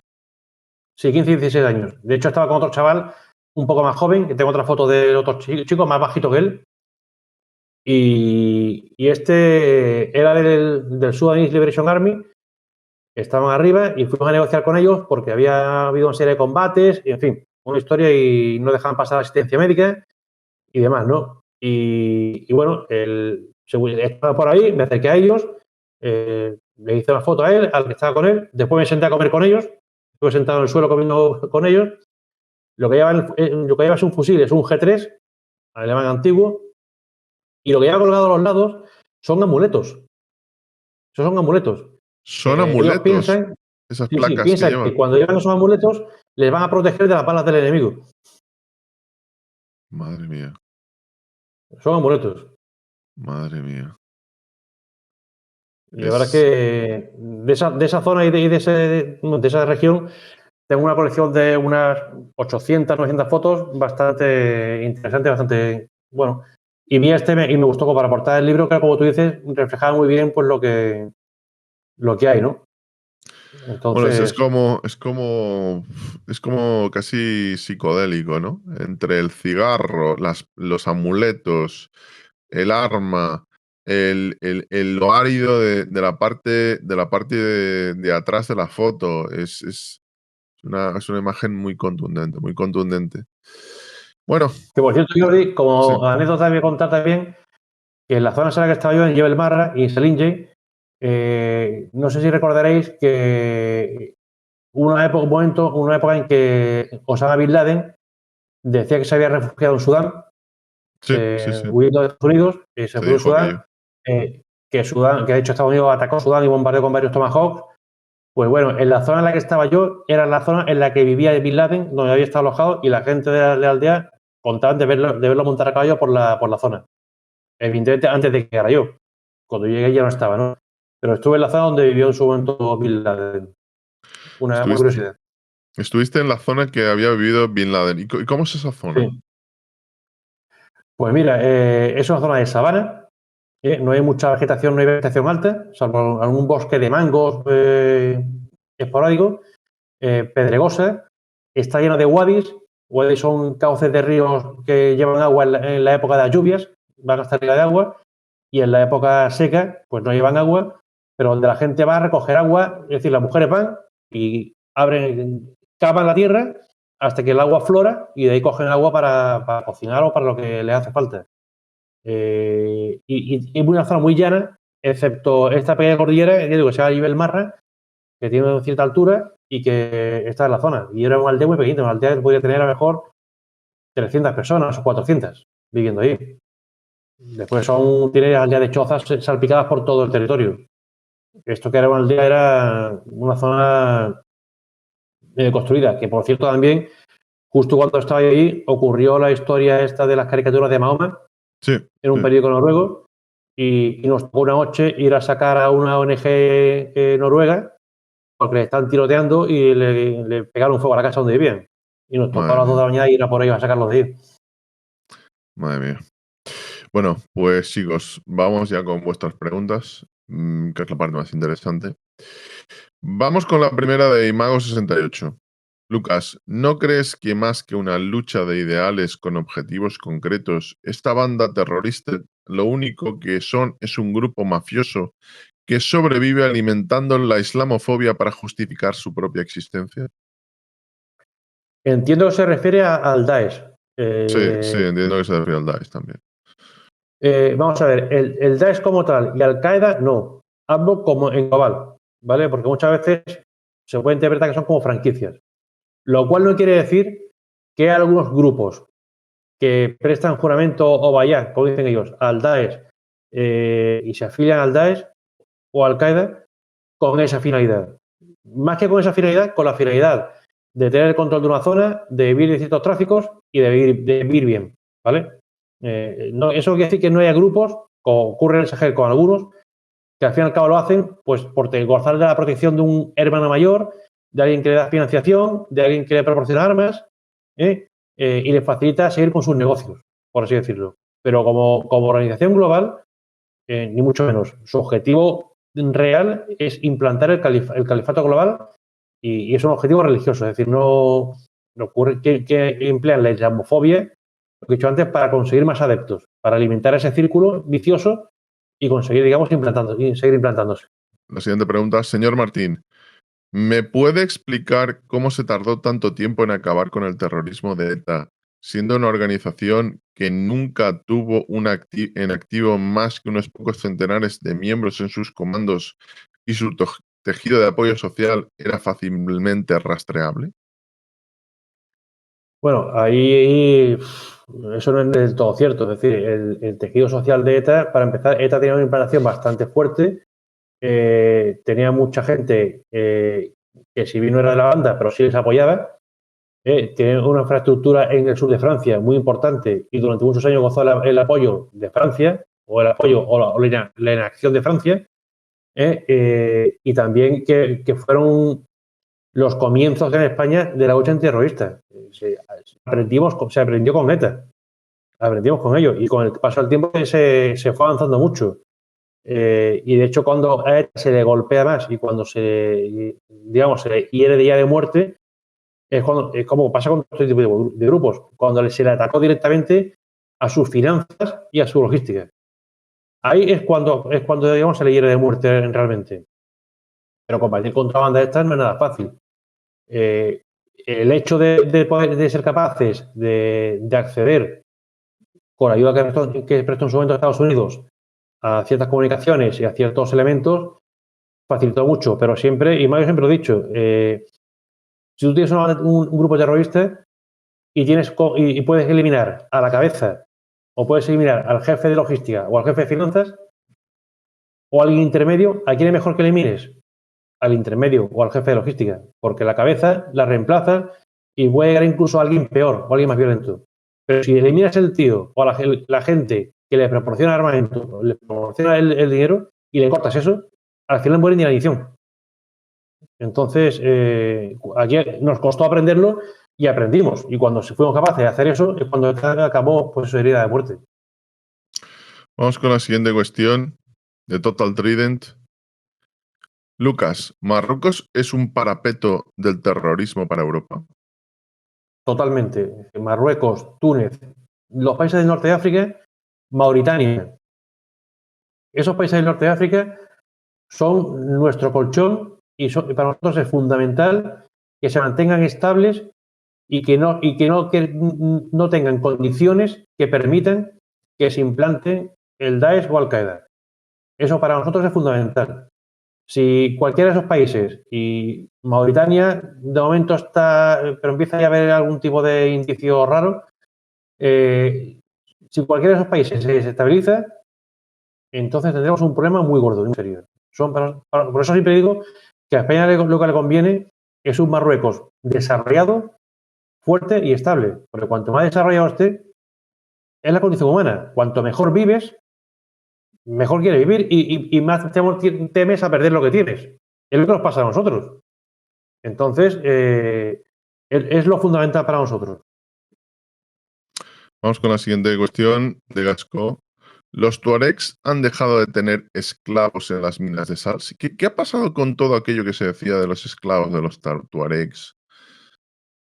La verdad es que el tema no lo tengo muy, muy trabajado ni muy controlado, Pero sí sé que en esa zona de África, no solo en las minas de sal, en las minas de oro en Níger o en Burkina Faso, trabaja mucha gente en condiciones de esclavitud, sobre todo en las minas ilegales. Porque hay que tener en cuenta que hay minas legales y minas ilegales. Y tienes trabajando en condiciones de esclavitud incluso a niños. Entonces, no sé decir una respuesta claramente a esto que preguntas, pero no me extrañaría mucho menos que siguieran teniendo gente en esas condiciones. África es otro mundo, ¿eh? Cuando cruzas a África y te metes en las tripas de África, es otro mundo. Yo conocía a una persona que tenía que ir por negocios a África y me contaba que cuando bajas del avión, bajas en otra época. Me contaba que África engancha, le gustaba mucho África. Me has quitado la palabra, Jordi. Sí. África tiene muchas cosas, pero engancha. Es decir, y una vez que has estado allí, es alucinante. O sea, es con todos sus condicionantes, pero es una cosa, es impresionante. Me comentaba justamente eso, me decía, tiene muchos problemas, pero la gente, la sociedad, hay algo que quieres volver, me comentaba él. Mira, efectivamente, y el ambiente, los paisajes, por supuesto. Ya que te voy a contar otra anécdota, voy a contar cosas del abuelo Cebolleta, ya vamos mayor. Cuando salía de Darfur, por circunstancias nos prohibieron volar en vuelos de la misión, porque eran vuelos de Unión Africana, donde yo estaba, se estrelló un avión, me tocó a mí sacar los cuerpos de los pilotos y tal, los pilotos rusos, una historia. Entonces, yo tuve que volar desde el Fasher, que es la capital de Darfur, hasta Jartum, y después volamos hacia Europa. Volamos a Addis Abeba en Etiopía y de ahí a Europa. Pues cuando llegamos al Fasher, al aeropuerto del Fasher, lo que supone que era el aeropuerto, aquello era una casa con 2 habitaciones donde todo se hacía a mano, es decir, la facturación era a mano, el billete te lo daban en boli, el peso se hacía, te pesaban el equipaje en una balanza romana, de estas de aguja. Cuando te ibas a montar en el avión te preguntaban si tenías algún tatuaje y tomaban media a tu altura y tal, por si se pegaba un leñazo al avión, podías identificarte y era para eso. O sea, y todo Madre esto, del amor de hermoso, gente, te preguntaban si tenías un tatuaje por si había un accidente poder identificarte luego. claro, te pegaban una serie de Qué características y se tranquilidad, ¿no? apuntaba a boli. Qué Se apuntaba a tranquilidad. boli. Y después encima, aquello de gente con ropas tradicionales pegando voces y los típicos 4 ventiladores arriba en el techo. A mí me recordaba las películas de Tarzán cuando pequeño. O sea, esos aeródromos que se ven así. Que, por cierto, ahí conocí. Mira, otra. No sé si os recordáis la guerra de Irak, las 2 Simonas, ¿os suena? 2 chavales italianas que capturaron la gente de Saddam y estuvieron secuestradas durante casi toda la guerra. 2 chavales que trabajaban para ONGs. Pues me las encontré allí, a 2 Simonas, que no tuvieron bastante con estar en Irak y se les iba la marcha y estaban también en Darfur con otras ONG haciendo historias. Madre mía. Madre mía. Bueno, siguiente pregunta de Perdón por la Conquista. Lucas, ¿por qué se oculta que el grupo terrorista que ha causado más muertes en el siglo XX es un grupo cristiano? El Ejército de Resistencia del Señor de Joseph Kony en Uganda. Eso sería discutible. Es decir, vamos a ver, creo que la pregunta viene, como dice Juan, a veces hay un poco de pregunta en el sesgo, porque cuando ha pasado el tema este de Argelia, ha habido una polémica, de Algeciras, ha habido una polémica sobre si no hay grupos terroristas cristianos, si los hay, si no los hay. Vamos a ver, hay una evidencia que es objetiva. Y es que el radicalismo católico a día de hoy no existe, o no existe como forma de terrorista. Eso es una evidencia. Si me hablas en el siglo XIII con las cruzadas, sí, pero ya no ocurre eso, ¿no? Si me hablas en el siglo XVI, cuando nos matábamos los católicos con los protestantes, pues lo puedo entender, pero a día de hoy no. El que haya en un país de África un grupo guerrillero o insurgente o terrorista que sean católicos, ellos no matan por su religión, ¿vale? Y después, yo creo que esto no puede ser una competición de quién mata más ahora o quién mata más en el siglo XX, porque si nos podemos sumar los que ha matado todos los grupos yihadistas o los grupos, no sé, no creo que sea digamos, un dato fiable o un dato necesario ponerse a contar quién ha matado más, ¿no? Entonces no. Y tampoco creo que eso se oculte, como dice. No hay ningún interés en eso, ni mucho menos. Luke65 pregunta, ¿ahora los yihadistas con quién se posicionan respecto a Rusia, China, etcétera? Los yihadistas se posicionan con respecto a ellos mismos. Es decir, y de hecho, los yihadistas tienen citas con todos estos países. Rusia, aunque no se dice, tiene un problema de yihadismo bastante importante, incluso de radicalismo islámico dentro de sus Fuerzas Armadas. Se calculaba que un 20% de sus Fuerzas Armadas eran musulmanes y gran parte de ellos, en cierto modo, radicalizados.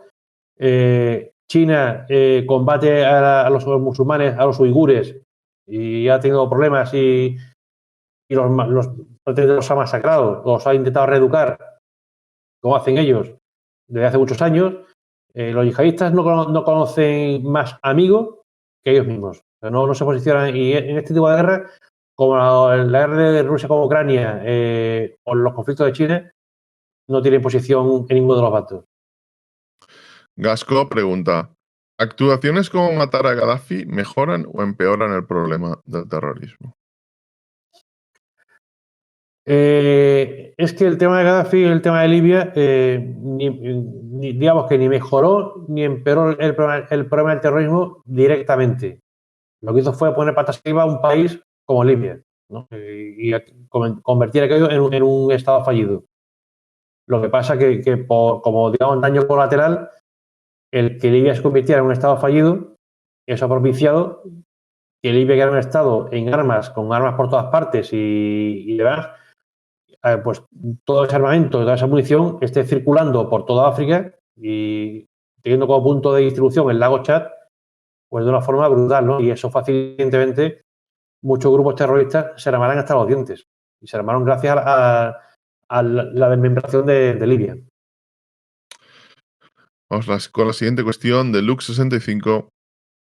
¿Por qué se llama terrorismo a ejércitos regulares como Hamas? Es que jamás no es un ejército regular.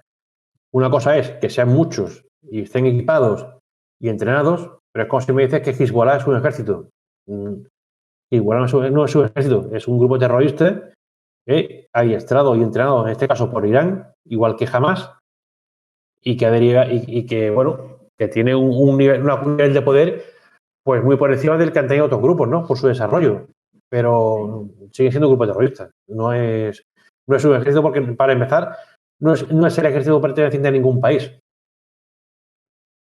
Vamos con la siguiente cuestión de Ricardes. ¿Piensas que situaciones de abandono como las generadas en Irak, Afganistán, Libia y Siria son terreno abonado para el extremismo religioso? Es que concretamente esos sitios que menciona eran terreno abonado ya antes de que se interviniera sobre ellos. Porque ya por la propia idiosincrasia del país, había zonas del país, como he comentado antes, o que por motivos étnicos, religiosos o tribales, había zonas depauperadas, zonas abandonadas por el gobierno del país, que ya de por sí creaban las condiciones ideales para que se implantaran estos grupos, ¿no? O para que se desarrollara el radicalismo islámico. Y hay que distinguir, una cosa es el radicalismo islámico y otra cosa es el yihadismo. Un radical islámico puede ser no violento. Claro. La violencia viene cuando se pasa al yihadismo, que es diferente. O sea que muchas veces hay que distinguir, digamos, los tres estadios: el musulmán normal, el radical musulmán y el yihadista. Entonces no podemos confundir las tres, digamos, los tres pasos. Mayaina te plantea. Pienso que es muy pronto para hablar con seriedad de lo del Nord Stream, pero ¿cuán confiable es la fuente periodística en las próximas horas de haber movimientos? Bueno, yo supongo que esto lo pregunta por... creo que ha habido rumores, ha habido afirmaciones de algunos expertos que han afirmado que... Pero no es un ataque terrorista, en caso será un ataque de los servicios de inteligencia. De hecho, yo grabé un episodio hace algunos meses preguntándome quién podía haber sido, preguntando que, bueno, los sospechosos, los que tenían más razones para hacerlo, podía ser algún país de OTAN, especialmente Estados Unidos o Reino Unido, o podía ser Rusia. Nunca me acabó de quedar claro. Fui fluctuando respecto. Pero bueno, ¿qué opinas de las últimas noticias o de los últimos rumores que podría ser? Bueno, ya se dijo que había sido el Reino Unido, los rusos decían que había sido el Reino Unido. ¿Tú qué opinas? Mira, lo he leído hoy, no en profundidad, he ido por encima y tal. Lo que sí es cierto es que el autor de la noticia, el periodista que publica la noticia, creo que se llama Vox o este hombre, no recuerdo el nombre del tipo, no tiene precisamente fama de ser muy riguroso, ¿vale? Entonces, creo que informaciones previas que ha dado han sido bastante poco precisas e incluso con algunas partes de la información medio inventadas, ¿no? Entonces creo que, o sea, como todo en esto, hay que cogerlo con pinzas, porque si algo nos ha enseñado este conflicto es que nada es lo que parece. Bueno, de hecho, Entonces, oye, perdona que te interrumpa, pero hoy, ya que hablas de la información, ha surgido una noticia por todo Twitter. Me la han enviado como 20 veces de que el Mossad había filtrado los números de víctimas rusos y ucranianos, cuando lo que en verdad ha ocurrido es que un medio muy pequeño turco, pero muy, muy pequeño, que yo tengo más seguidores en Twitter que él, que tengo el doble de seguidores o el triple en YouTube que este medio, ha dicho sin ofrecer ninguna prueba que el Mossad ha dado X número de cifras, que al menos cuando aquí hemos debatido algunas, pues ha hablado el jefe de los ejércitos noruegos y ha dado una cifra concreta, que a mí desde luego eso es una fuente, te la puedes creer o no, pero un medio que dice que el Mossad, cuando no ofrece absolutamente ninguna prueba de ello, pues no sé, a veces esos saltos a la hora de informar sobre qué fuente es, que la fuente no es el Mossad, el fuente es alguien que dice que el Mossad ha dicho, que no es lo mismo, pero bueno. No sé qué opinas de este tipo de...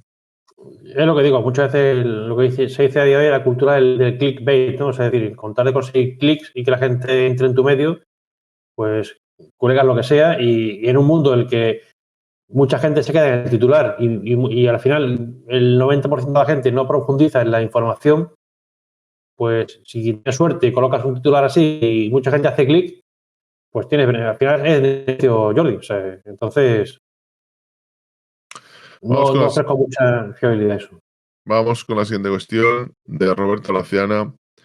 Pregunta para Lucas. Simplificando mucho y desde el punto de vista de la mentalidad de un terrorista islámico, ¿odian a Occidente porque somos o por lo que hacemos? Yo diría que más bien por lo que no somos.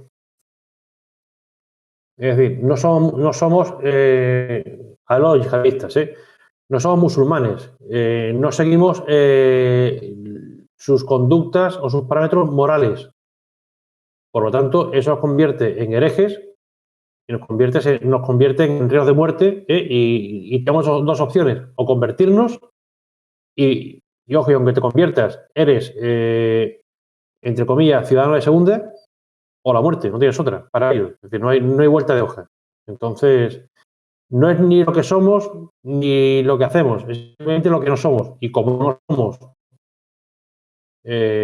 musulmanes y no somos de su corriente, igual que hacen con los que ellos consideran los takfires o los musulmanes chiitas, no son de su corriente, les dan el mismo valor que a nosotros, básicamente. Fernando García te plantea, Lucas, ¿es Marruecos estable? A día de hoy sí, sí lo es. Hay zonas y más que zonas, ha habido algunos grupos y tal un poco, pero Marruecos precisamente, y con el tema de las primaveras árabes, supo gestionar muy bien todo el tema del yihadismo y lo tiene bastante controlado, es decir, lo tiene muy, muy amarrado. Entonces, a día de hoy es estable.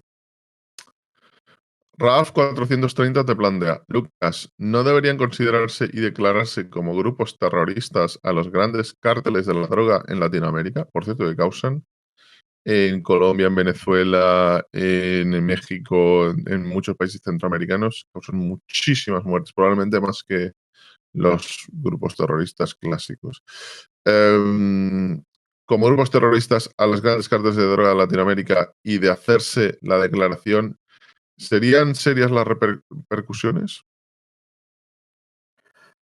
Hombre, grupos terroristas, un grupo de crimen organizado, su finalidad. Es que volvemos a lo que decía antes. Como no hay definición de terrorismo como tal, pues no se les puede aplicar una u otra. Esos grupos no luchan contra el Estado por el hecho de querer subvertir el Estado o estar en contra de las políticas del Estado, luchan por un tema de lucro económico, por un tema económico. Entonces, que eso les lleva a que si controlan una zona del territorio, pues pueden ejercer su actividad con libertad y tienen más beneficios. Es decir, que una vez más se mezclan las cosas.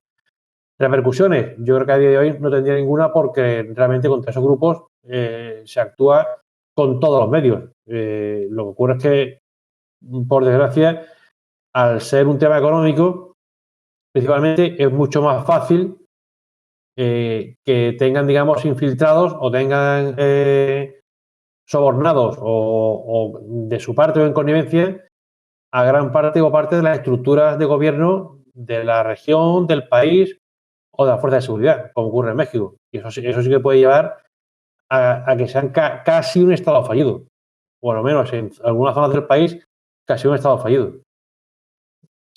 Y la solución es complicada, ¿eh? Yo la veo muy difícil. Luke65 plantea, ¿por qué los grupos islamistas no se han unido para generar sinergias versus el enemigo occidental? Bueno, en cierto modo lo han hecho, se unieron en su día en torno a Al-Qaeda y en torno al Daesh, es decir, dentro de cabe, tienen poca división. Y realmente, salvo en la zona del Sahel, que están compitiendo entre ellos por hacerse con el control de territorio, de controlar los tráficos y demás, no compiten entre ellos o no compiten luchando entre ellos. Y con lo cual, digamos, siguen remando en la misma dirección, ambos grupos.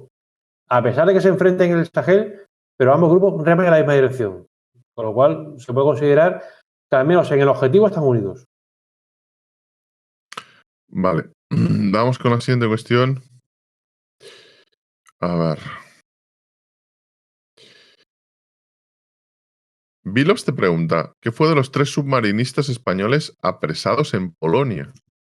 Pues esa es muy buena pregunta porque creo que lo soltaron y al final creo que el tema del ámbar que se comentó parece ser que tuvo credibilidad, pero realmente no se ha vuelto a decir nada más de ellos. Mikel te pregunta, Seymour Hersh afirma que Estados Unidos voló el Nord Stream. La colaboración noruega es un premio Pulitzer. Pero es como todo, puede ser premio Pulitzer, pero ¿tiene pruebas de ello? O sea, ¿puede demostrarlo? Es que aquí uno puede tener su teoría, que puede ser muy válida, puede estar muy fundamentada, pero que al final hace falta pruebas para demostrar algo así. Es que es complicado. Vale, Fortinero te plantea. Lucas, ¿crees que el progreso, salud, trabajo, educación puede terminar con este tipo de elementos terroristas? ¿O no hay forma más que solo combatirlo de forma militar? No, ya lo he dicho antes, la solución pasa por la parte militar, pero no es solo militar. Y evidentemente esas soluciones o esas direcciones que plantea son fundamentales. Hay que empezar atacando por ahí, dando servicios, dando esperanza, futuro, evitando que sean las condiciones para que la gente tenga que recurrir a eso y después, evidentemente, a la parte que esté ya radicalizada, no tienes otra que combatirlos. Pero la solución, evidentemente, no es solo militar. Es que yo creo que solo militarmente no se puede acabar con el terrorismo. No, Bueno, no, yo a no creo que ser que no. sea un grupo estilo Baader-Meinhof que ya está, yo creo que está en un periodo, porque la Baader-Meinhof se acaba disolviendo en el 98. En el 98 eso ya no tenía absolutamente ningún sentido.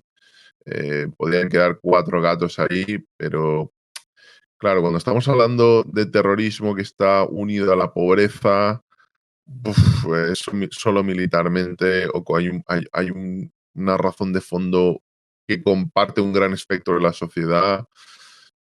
Claro, no es tan cuando tú digamos, tienes un grupo que ha dado ese paso movido por la falta de todo y le has ofrecido una razón de vida, eso es muy complicado, es muy diferente a la gente, como tú dices, que se mueven por una ideología. Y eso al final es mucho más débil.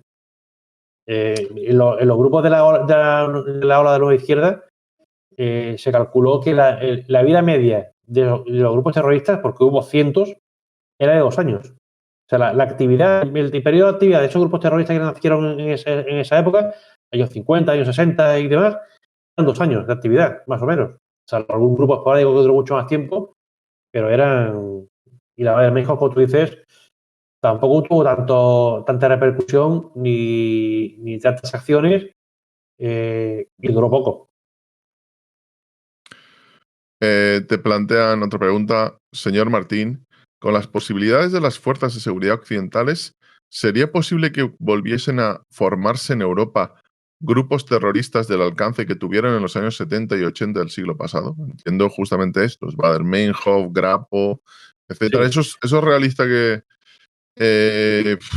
se volviesen a formar o no? No, muy complicado. Muy complicado. No, porque se ha aprendido mucho, hay mucha experiencia y no es nada fácil. Y a día de hoy, que todos usamos redes y todos usamos tecnología, es muy fácil detectar en cualquier momento cuando alguien está cruzando ciertas líneas. Por ejemplo, en España somos pioneros y tenemos una legislación muy por encima, mucho más avanzada que el resto de Europa. Y por eso en España hemos sido tan eficaces en evitar atentados yihadistas. Porque cualquier comentario en redes, cualquier cosa que indique que alguien se está radicalizando, tienes al día siguiente la Guardia Civil en la puerta de tu casa. Es decir, que tenemos una normativa que permite que ante cualquier indicio de radicalización o de compartir material yihadista o entrar en ciertos círculos que están siendo monitorizados en automático y gracias a eso se han abortado muchas acciones en España que no han ocurrido en otros países. Entonces sería muy complicado. Veo que hay una pregunta que se repite mucho con ciertas variaciones, así que la voy a unir y te la voy a hacer todas ellas unida en una en concreto. ¿Es el terrorismo la consecuencia de las políticas imperialistas de Occidente? No, porque el terrorismo hay muchos signos. Es decir, que las políticas de ciertos países hayan propiciado cierto terrorismo, no te voy a decir que no. Pero del mismo modo, las políticas de otros han propiciado terrorismo de otro corte.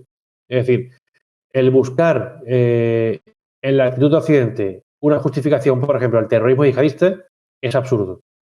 Porque el objetivo que tiene no tiene nada que ver con lo que haga o deje de hacer Occidente. Es decir, aunque Occidente no se metiera con nadie, su deseo o su objetivo de implantar el califato global sigue ahí. Y para ellos es un mandato de Alá. O sea, no tiene nada que ver con lo que hagamos o dejemos hacer nosotros. Es que está muy por encima de nosotros. Eso. Es muchas veces lo que no entendemos, que no nos aproximamos al problema con su mentalidad. Y en su mentalidad, Alá está por encima de todo y lo que les marca Alá y lo que viene del Corán es lo que tienen que hacer. Y no hay vuelta de hoja. No importa lo que tú hagas o que dejes de hacer. Y lo que muchas veces se ha comentado, cuando hay gente que dice, es que hay que negociar con ellos, es que no tienen la más mínima intención de negociar nada. O sea, para ellos no hay nada negociable. Es el califato del califato. Entonces, no. Vamos con la siguiente cuestión de Gasco. Maestro Lucas, ¿es verdad que un confidente de la Guardia Civil organizó los atentados de las Ramblas de Barcelona? No. Se comentó en su día que el famoso imán ¿de qué localidad era?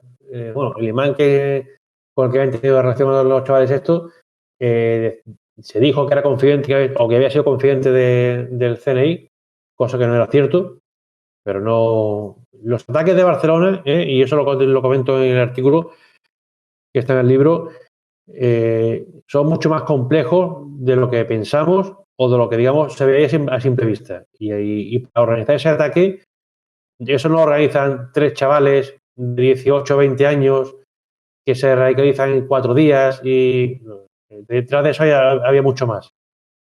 tanto por el explosivo que empleaban, las cantidades, lo que sucedió en el Chai de Alcalá, en fin, era algo mucho más grande. Igual que los ataques de París en su momento, como dices, como se titula ese capítulo, fue un salto cualitativo.